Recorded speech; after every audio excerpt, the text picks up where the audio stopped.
It happened on a night no one remembers clearly.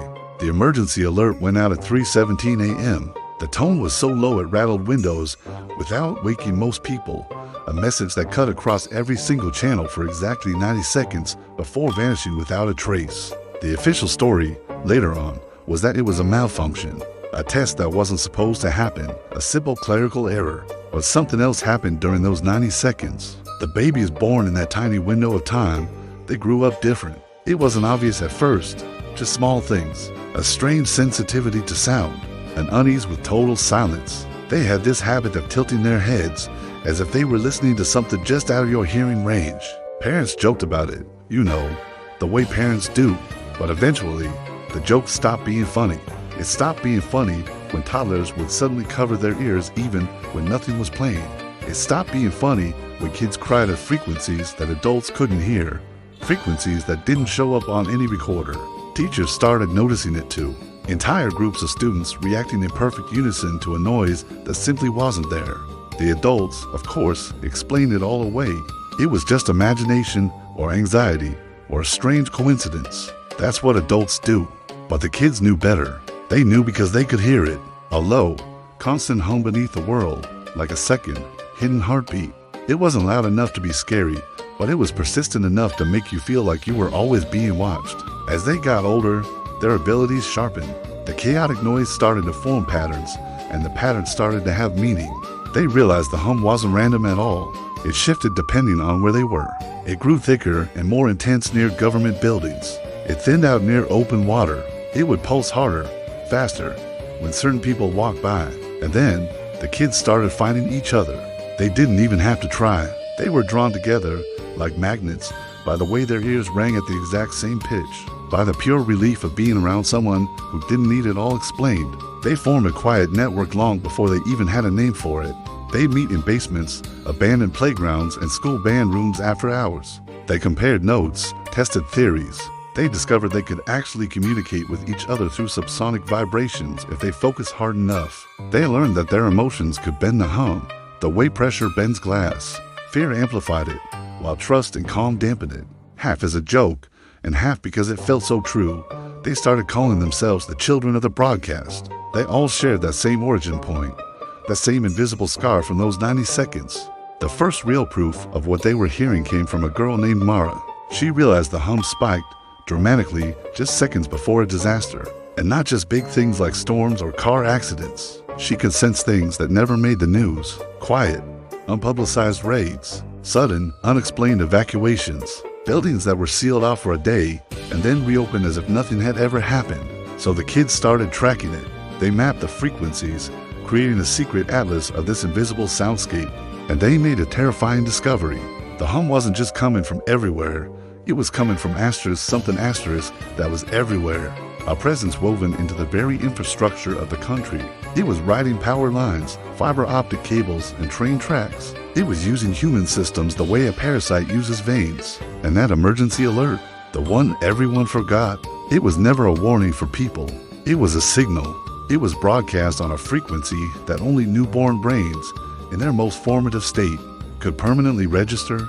It wasn't a message. It was an imprint, because something was already inside the country, and whatever it was, it needed to be cataloged, mapped, and monitored. The adults were useless. They were to set in their ways, too loud inside their own heads to ever hear it.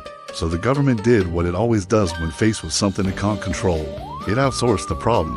It outsourced awareness to the next generation, making a cold, calculated bet. A bet that by the time these children grew up, they would either be able to contain the threat, or they could simply be discredited as unstable.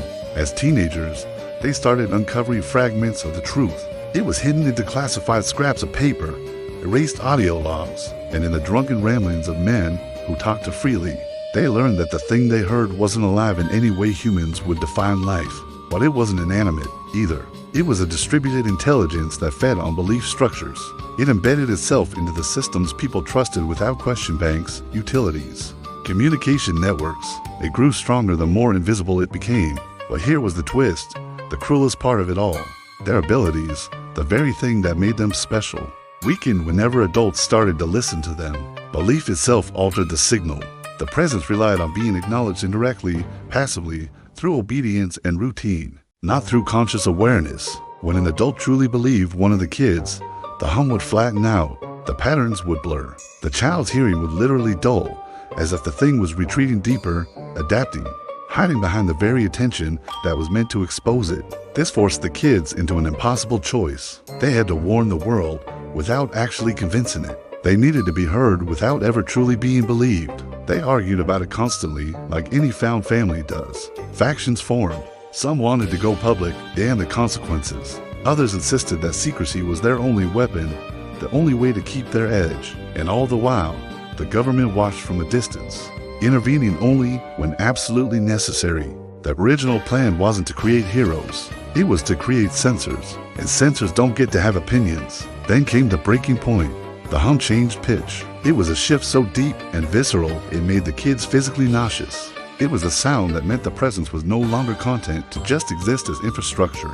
It was preparing to localize, to condense into something that could act directly in the physical world. They traced the epicenter to a stretch of land so painfully ordinary it hurt. A logistics hub, warehouses, highways, and data centers all stacked together like the arteries of a concrete heart. It was the perfect place for something that had grown inside systems to finally take physical shape. The kids stood at the perimeter, listening to the very earth vibrate beneath their feet. They knew, in that moment, that if they stopped it by revealing everything, they would lose the one sense that allowed them to fight it in the first place. They understood that adulthood, belief, and validation weren't rewards to strive for. They were weapons being used against them. In the end, they chose each other over recognition.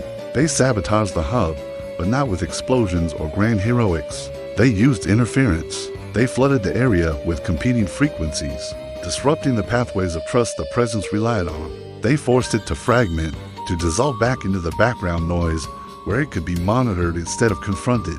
When the dust settled, the world went on completely unchanged. Adults went back to their routines. The government issued its standard denials. The kids felt the hum soften, but it didn't disappear. It was weaker now, more distant. It was manageable. As years passed, some of them aged out of the frequencies. They had lost pieces of their hearing as real-life jobs, responsibilities, compromises crept in, and belief settled over them. The younger ones took their place, inheriting the maps, the warnings, and the quiet, unspoken understanding that growing up didn't mean winning. It meant knowing when not to be seen. And the final truth, the one none of them ever said out loud, but all of them felt in their bones, was that the emergency alert had never really ended. It was still broadcasting, still shaping children who would grow up never knowing why they listened to the world, just a little bit differently. And as long as adults refused to hear what was humming just beneath the surface of their lives, there would always be kids who could, standing guard over a world that never even realized it had already been invaded. Thanks for listening. If you enjoyed this story, be sure to like and subscribe for more.